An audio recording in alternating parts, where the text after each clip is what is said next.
যে ছাত্র দলের সদস্য নয়, বিএনপির সদস্য নয়, কিন্তু গুম ও খুনের বিরুদ্ধে যিনি অবিচল থেকে গোটা পৃথিবীতে ঘুরে বেরিয়েছেন এবং বাংলাদেশে গুম ও খুনের বিরুদ্ধে কথা বলেছেন, আমাদের সঞ্জিদা তুলি, আমি তাকে অভিবাদন জানাই, শ্রদ্ধা জানাই। আমি আজকে শ্রদ্ধা জানাতে চাই আমাদের এই ছাত্র দলের যিনি চিন্তা করেছিলেন, যিনি ছাত্রদলকে রূপ দিয়েছিলেন, সেই আমাদের স্বাধীনতার ঘোষক শহীদ প্রেসিডেন্ট জিয়া রহমান, আমাদের বহুদলীয় গণতন্ত্রের পুনঃপ্রবর্তক এবং আজকের এই আধুনিক বাংলাদেশের রূপকার শহীদ প্রেসিডেন্ট জিয়া রহমানের প্রতি শ্রদ্ধা জানাতে চাই। আমাদের সেই নেত্রী, যে নেত্রী দীর্ঘকাল ধরে গণতন্ত্রের জন্য সংগ্রাম করেছেন, লড়াই করেছেন, আমাদের আপসীর নেত্রী দেশনেত্রী বেগম খালেদা জিয়াকে শ্রদ্ধা জানাতে চাই। ছাত্রদলের সেই সব নেতাদের, কর্মীদের যারা অকুতোভয় সংগ্রাম করে সেই 15 বছর ধরে গণতন্ত্রের পক্ষে সংগ্রাম করে তারা প্রাণ দিয়েছেন, আহত হয়েছেন, পঙ্গু হয়েছেন, কারাবরণ করেছেন। আজকে আমি এখানে অনেককে দেখতে পাচ্ছি যাদের সঙ্গে আমি অনেকবার কারাগারে ছিলাম। কারো পা ভেঙেছে, কেউ চলতে পারছিল না, তারা আজকে যাই হোক আল্লাহ অশেষ আমাদের তারা বেরিয়ে এসছে, ছাত্রদের নেতৃত্ব নিয়েছে। আজকে আমি শ্রদ্ধা জানাতে চাই বাংলাদেশের সকল গণতান্ত্রিকামী মানুষকে, যারা একটা আন্দোলনের মধ্য দিয়ে, একটা অভ্যুত্থানের মধ্য দিয়ে ফ্যাসিবাদী হাসিনাকে দেশ থেকে পালাতে বাধ্য করেছেন। আমি বক্তব্য দীর্ঘ করবো না। আমাদের প্রধান অতিথি, আমাদের ভারপ্রাপ্ত চেয়ারম্যান জনাব তারেক রহমান সাহেব বক্তব্য রাখবেন, তার বক্তব্যের জন্যই আমরা অপেক্ষা করছি। আজকে আমি যে কথাটা আপনাদের সামনে সামান্য তুলে ধরতে চাই, যে আমরা একটা ফ্যাসিবাদের বিরুদ্ধে আন্দোলন করে তাকে তাড়িয়ে এখন আমরা একটা অন্তর্বর্তীকালীন সরকার আমরাই তৈরি করেছি। আমরা আশা করছি যে এই অন্তর্বর্তীকালীন সরকার তারা ন্যূনতম যে সমস্ত সংস্কারগুলো প্রয়োজন, অর্থাৎ আমাদের নির্বাচন সংক্রান্ত যে সংস্কার, একটা লেভেল প্লেইং ফিল্ড তৈরি করা, আমাদের প্রশাসন যন্ত্র তাকে ঠিক করা, সংস্কার করা, বিচার ব্যবস্থাকে সংস্কারের মধ্যে নিয়ে আসা এবং ন্যূনতম অর্থনৈতিক সংস্কারগুলো করা এবং তার মধ্য দিয়ে একটা নির্বাচন অনুষ্ঠান করা যেটা সকলের কাছে গ্রহণযোগ্য হবে। আজকের যে অবস্থা, যে রাজনৈতিক পরিস্থিতি, যে সংকট সৃষ্টি হয়েছে, এই সংকট একমাত্র সমাধান হতে পারে একটা সকলের কাছে গ্রহণযোগ্য নির্বাচনের মধ্য দিয়ে। এটি ইতিহাসে প্রমাণিত, আমরা সে কথাই বারবার বলে আসছি। কিন্তু আজকে দুর্ভাগ্যজনকভাবে বাংলাদেশে আবার সেই চক্রান্তের খেলা শুরু হয়েছে, যেটা অতীতে হয়েছে বহুবার, যারই ফলে আমরা আমাদের শহীদ প্রেসিডেন্ট জিয়া রহমান সাহেবকে হারিয়েছি, যারই ফলে দেশনেত্রী বেগম খালেদা জিয়াকে 6 বছর কারাগারে থাকতে হয়েছে, যারই ফলে আজকে আমাদের নেতা তারেক রহমান সাহেবকে এখনো পর্যন্ত বিদেশে থাকতে হচ্ছে। এই চক্রান্ত আবার শুরু হয়েছে। কি করে বাংলাদেশের সত্যিকার যারা বাংলাদেশে বিশ্বাসী, যারা জোর গলায় বলতে পারে সবার আগে বাংলাদেশ, সেই দলকে, সেই নেতাকে আজকে তারা দূরে সরিয়ে রাখতে চাচ্ছে। বন্ধুগণ, এই চক্রান্ত বহুবার হয়েছে, আজকে আবার সেই চক্রান্ত শুরু হয়েছে। আমরা খুব পরিষ্কার ভাষায় বলতে চাই, বাংলাদেশের মানুষ কোনোদিনই তাদের চক্রান্ত সফল হতে দেবে না। বিএনপিকে ভেঙে ফেলার চেষ্টা বহুবার হয়েছে, বহুবার, কখনোই ভেঙে ফেলা সম্ভব হয়নি।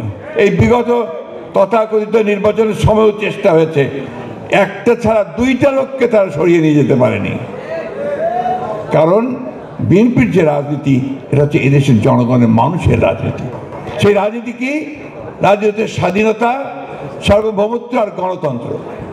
এই 3টে জিনিসের উপরে বিএনপির রাজনীতি মূল ভিত্তি।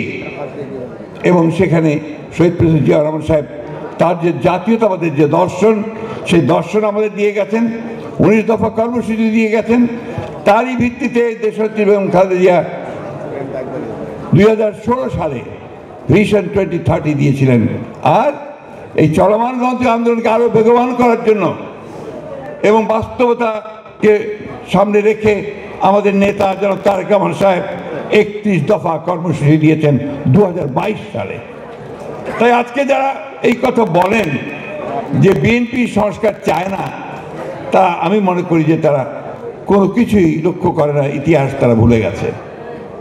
ওই 31 দফাকে নিয়ে আমাদের চেয়ারম্যান নির্দেশে আমাদের নেতারা গ্রামে গ্রামে গেছেন, 31 দফা বোঝানোর চেষ্টা করেছেন, সর্বমহলে গেছেন, সব পেশাজীবীদের কাছে গেছেন। এখনো এই 31 দফা নিয়ে আমাদের মহল্লায় মহল্লায় পর্যন্ত নিয়ে আলোচনা হচ্ছে। তো আমরা এই সংস্কার চাই। আর বিএনপির জন্ম তো হয়েছে আমাদের শহীদ প্রেসিডেন্ট জিয়াউর রহমানের সংস্কারের মধ্য দিয়ে। বহুদলীয় গণতন্ত্র এনেছেন তিনি, একদলীয় গণতন্ত্র থেকে, একদলীয় শাসন থেকে, বাকশাল থেকে মুক্ত করে তিনি বহুদলীয় গণতন্ত্র নিয়ে এসেছেন।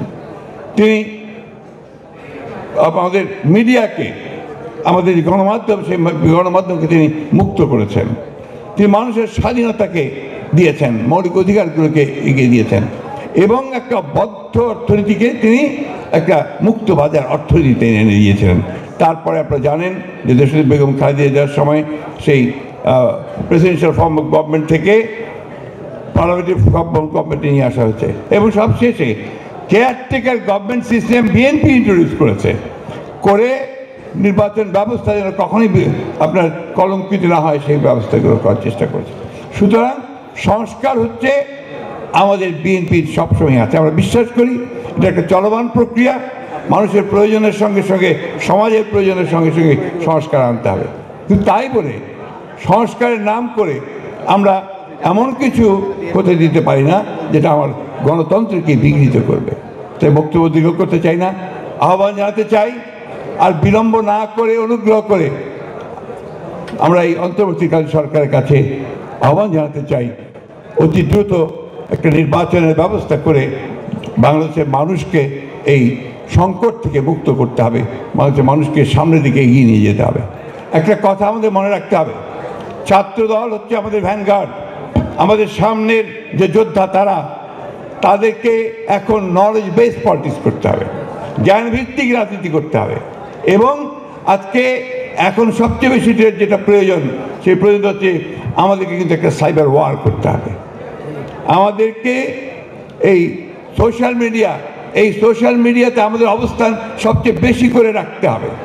এটা যদি আমরা রাখতে না পারি তাহলে কিন্তু আমরা এই যুদ্ধে হেরে যাব। আমি তাই আপনাদের অনুরোধ করব, তোমাদের অনুরোধ করব যে তোমরা এই সোশ্যাল মিডিয়াতে তোমাদের অ্যাক্টিভিটিস অনেক বেশি বাড়াও, এবং যে সমস্ত মিথ্যা প্রচারণা হচ্ছে বিএনপির মধ্যে, সেই মিথ্যা প্রচারণাকে তোমরা সেটাকে বন্ধ করতে পারবে। দেশে বিদেশে ষড়যন্ত্র চলছে, প্রিয় সহকর্মীরা, সহযোদ্ধারা, আজকে আমাদের দায়িত্ব হচ্ছে আমাদেরকে রুখে দাঁড়াতে হবে, এবং আমাদের মেধা বুদ্ধি দিয়ে দাঁড়াতে হবে, এবং সেই মেধা বুদ্ধি দিয়ে আমরা তাদেরকে পরাজিত করতে পারবো বলে আমরা বিশ্বাস করি। আমি আপনাদের সকলকে ধন্যবাদ জানিয়ে বক্তব্য শেষ করছি, এবং আমরা আশা করবো যে এখনই আমাদের নেতা বাংলাদেশের চেয়ারম্যান তারেক রহমান সাহেব বক্তব্য রাখবেন। ধন্যবাদ সকলকে। আসসালামু আলাইকুম।